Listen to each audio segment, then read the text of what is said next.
I am odd, my name is Ron. They are odd, their names are Ron. If you're naughty, I'll do wrong. Do wrong, Ron, do wrong.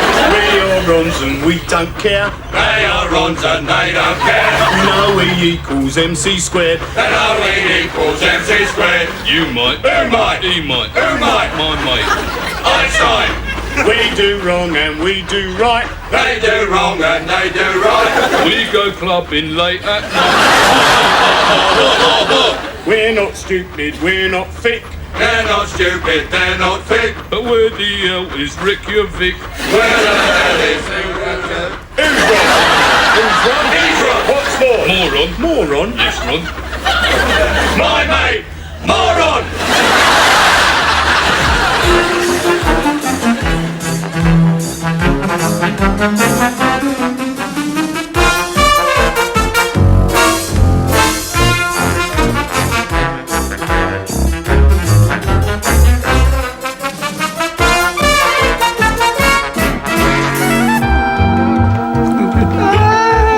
Oh, look at him. Isn't he lovely? Yes, he's got such a lovely face, the cherub. Oh, bless him. Little angel.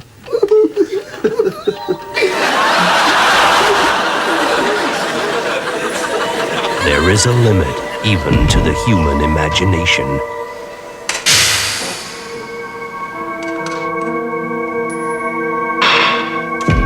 You are about to go through that limit.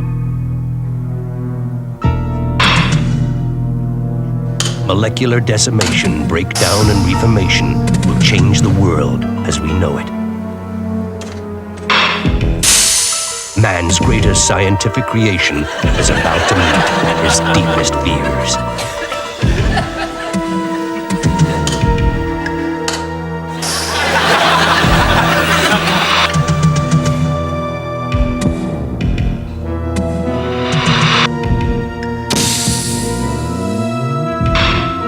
Be afraid. Be very afraid when you see the fly.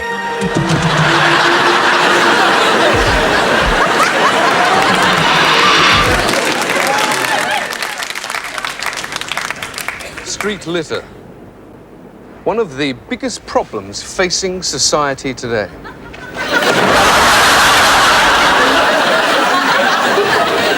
Street litter. One of the biggest problems in our society today. Street litter. One of the biggest problems in our society today.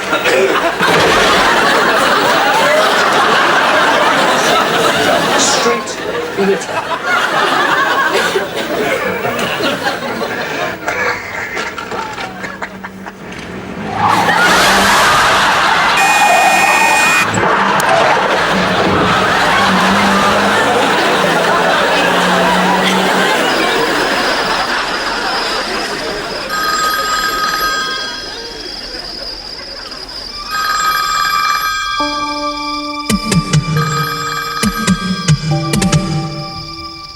Only the corniest, porniest dead bird pretend it's chocolate, but we all know the score.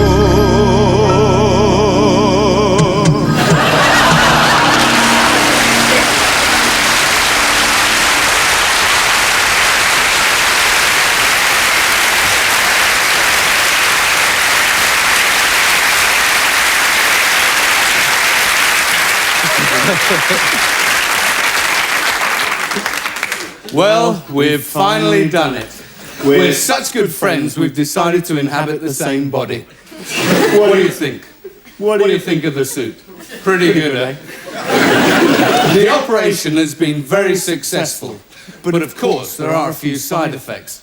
We keep finishing each other's breakfast. Sentences. Oh yeah, sentences. Sorry, breakfast keeps repeating on me. Repeating on me. Repeating on me. Breakfast.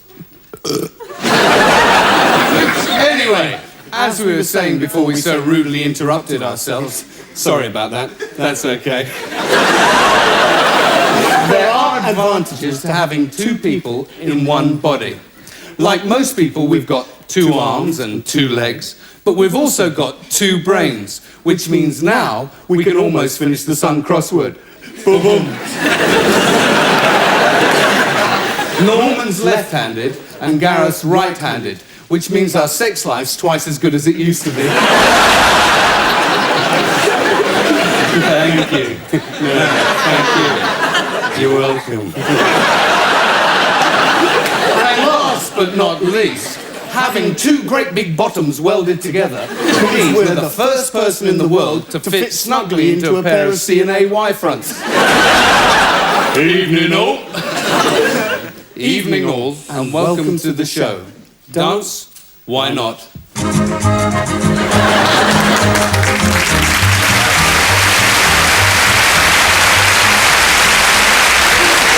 Oh dear, people in the audience taking pictures. Listen, you lot, I don't like clicking. I don't like any kind of poultry.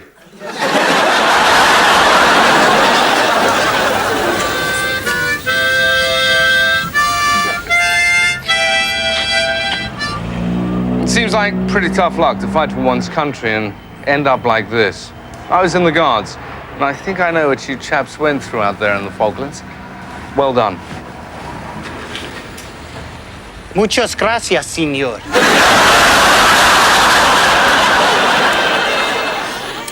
And our fact sheet includes all the holidays you've seen on the programme, plus all the lyrics to Una Paloma Blanca. Now it's time for Malcolm's report. As you remember, Malcolm is the smug, snide-looking one who gets sent to a different holiday resort every week while me and the producer have to stay in the studio. So, Malcolm, where have you been this week? Well, Sally, this week I went to Buenos Aires, that's in Argentina, you know, and it was really weird. When I was there, the producer told me to walk down the main street of Buenos Aires wearing a bowler hat and waving a Union Jack flag. It was really strange because all the locals came out and started punching me and things. It was really weird. Really? Yes. And then a bit later on, I had to go to the piazza, that's their town square, and the producer told me to sing at the top of my voice, Rule Britannia, Britannia sank the Belgrano. Oh, sounds like you had a good time. Now it's time for this week's assignment. As you know, I haven't a clue as to what's in this envelope. I've nothing to do with your assignments. This week, Malcolm, we're sending you to Tehran. And we want you to wear one of these. Size. Thank you, Sam. And one of these.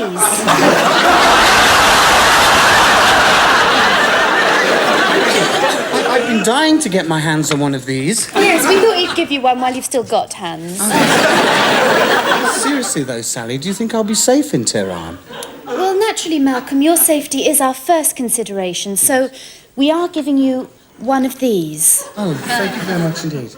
See you next week, then, Malcolm. Yes. See you next week for some more holiday ideas.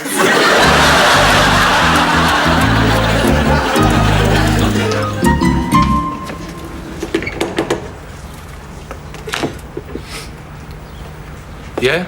Is your Norman in? Why, what's wrong? Look what he's done to our Gareth. Yeah, look what he's done to me. Hey, Norman, get yourself down here. Don't be down in the tick. He wants a bloody good talking to, that son of yours. He's nothing but a bully. Hang on a minute, mate. What's the matter, Dad? You been fighting again, Norman? No, Dad, honest. Yes, you have, you bloody little liar. Look at them bruises. Look at that shirt. Who's going to pay for that, eh?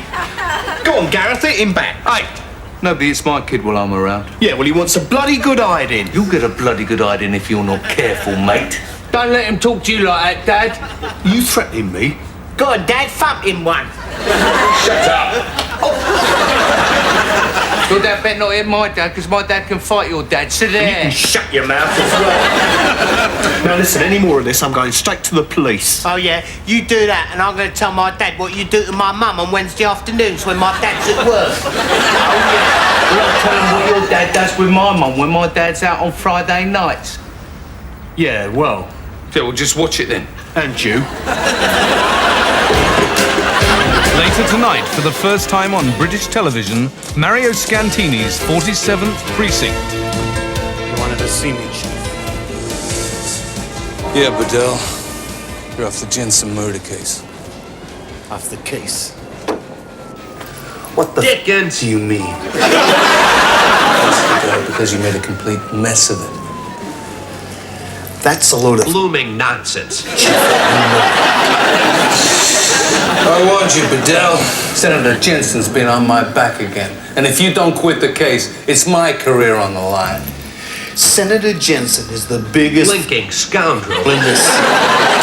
Sure, yeah. He wants me off the complicated case because he knows they're gonna nail his rear end to the toilet wall. You're wrong, Bedell. You want to know the real reason he wants you off the case? Sure. He wants you off the case because you blinking swear too much. Poppycock. It's not poppycock, Bedell. It's a fact. 24 hours, Chief. What? Give me 24 hours and I'll wrap up this mess. Scamp. Pretty. Ribbon. Give me a lovely Christmas present. Sorry, Bedell, I can't do it. Oh, come on, for goodness sake. Get out of my office. Okay. But don't take it out on my bottom when he murders some other poor unfortunate victim. Because I don't give a hoot. Stupid prick.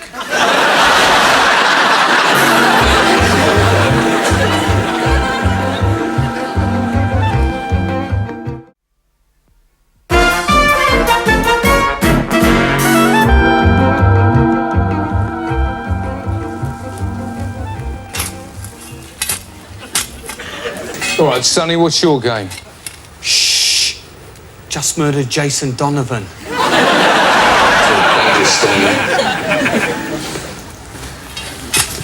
You should be something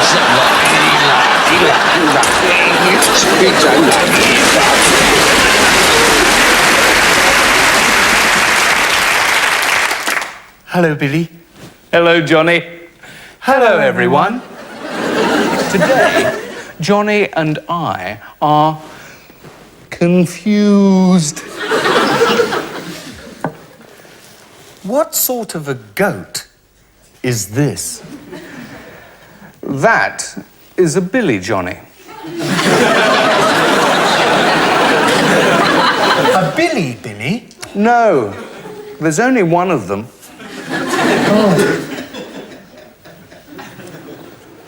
What sort of a goat is this?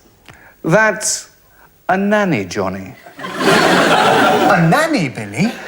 No, this is the billy, Johnny. Oh, I'm confused.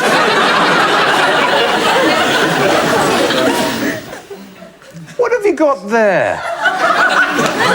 This is a rubber billy.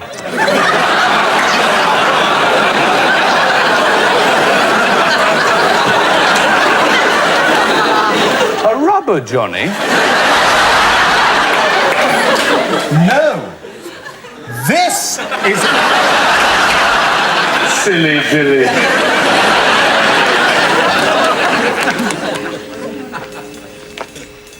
We leave at noon tomorrow. We'll fly to Sarajevo, where we'll be met and taken to Banja Kuka, high in the Yugoslavian Alps. If everything goes well, we'll stay maybe 2-3 weeks. Then we'll be met at 2 a.m. and driven through the night to a small airfield from where we'll be brought home. Is everything clear? So we're not going to Skegness this year?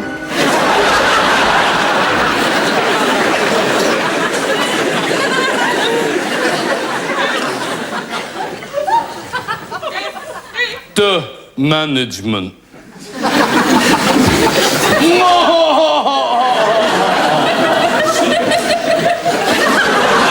Which means you won't be having much fun on honeymoon. Good one, that, Aaron.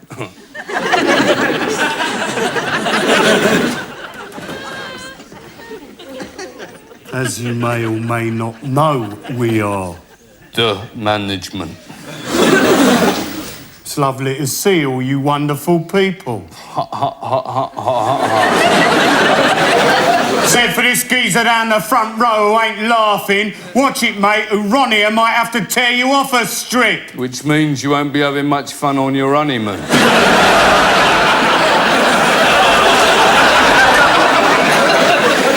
I told you it was better with two, Ron. Violence and society. You know, you can't pick up a newspaper nowadays without reading about another nasty case of goldfish battering, which unfortunately is on the increase in our society today. Gaff, why do people batter their goldfish? Batter their goldfish? I don't know. Excuse me. You're meant to research the problem of goldfish battering so we could use the show to do something about it this week. I don't know anything about it. It's in the script. No, it isn't. It is. Where? Bill, can I have the script a minute, please? Thank you.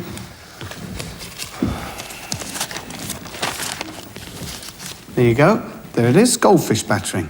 Norman, that says dyslexia sketch.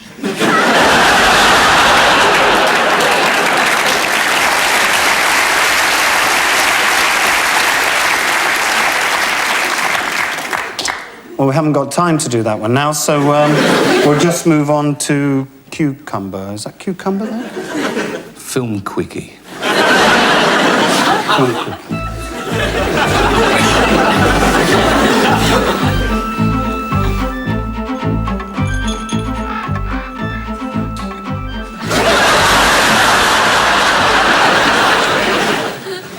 Well, me and Barry met in 73. 74. 74.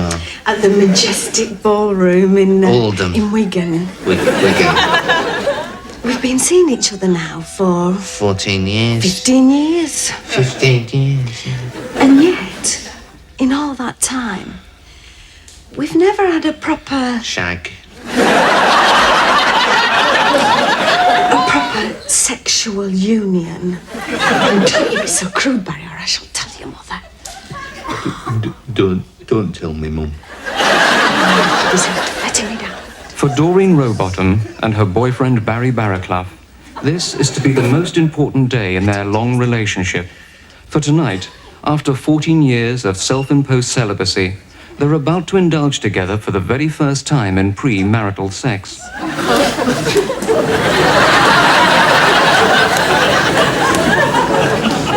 Although Barry and Doreen have been preparing for weeks, there are still a few last-minute details to attend to.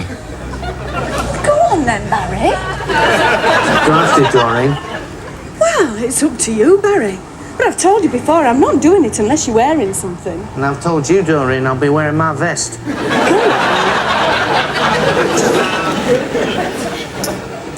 You see, Barry's so naive when it comes to sex.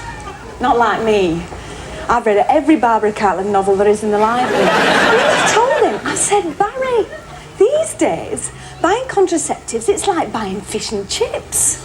Doreen, they didn't have any addicts, so got your cods. Your mother will hear about this. Don't tell me, Mum. Doreen's determined that the most important night of her life will be enhanced by a touch of erotic lingerie. What do you reckon, Barry? What about these? Wash your mouth out, Barry Barraclough.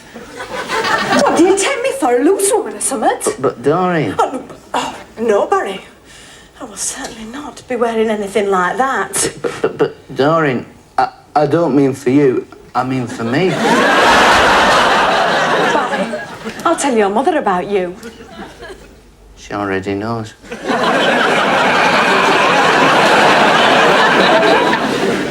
Doreen has gone to the hairdresser's, leaving Barry alone in the pub, where he sits reflecting on whether he's doing the right thing. I don't know. I mean, I want to, what's the word? I want to poke Doreen.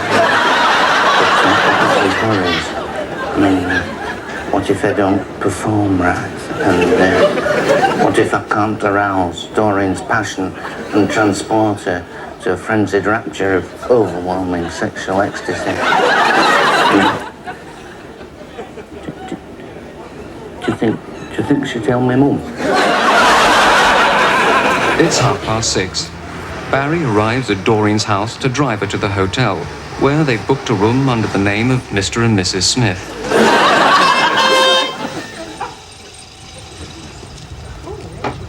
As expected for this special occasion, Doreen epitomizes all that is beautiful, charming, and sophisticated. What are you gawping at, you nosy bleeders?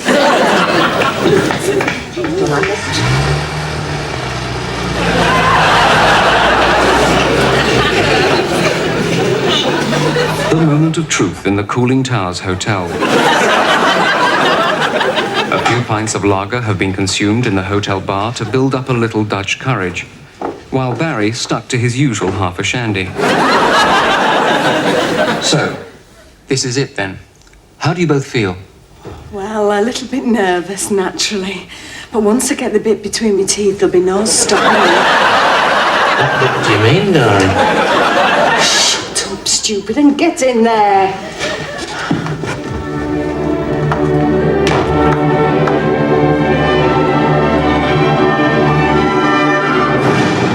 Barry, what's wrong?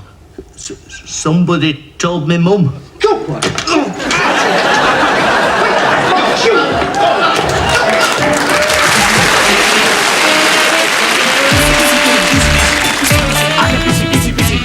Businessmen or business ladies who are busy bees. They go about their business and they do it busily. On VDU or Posaphone they try to relax, but the business toy that brings most joy is when you have a fax. I'll fax you, you fax me. We're fax mad in the company. I'll go down on bended knee if you will fax me. Busy bee. Busy bee. I'm a busy bee. I faxed Emma. I faxed Gerald. Then I faxed Felicity. Who passed it on to Elizabeth. Who passed it on to me. Jeremy faxed Sophie, and Sophie faxed him back.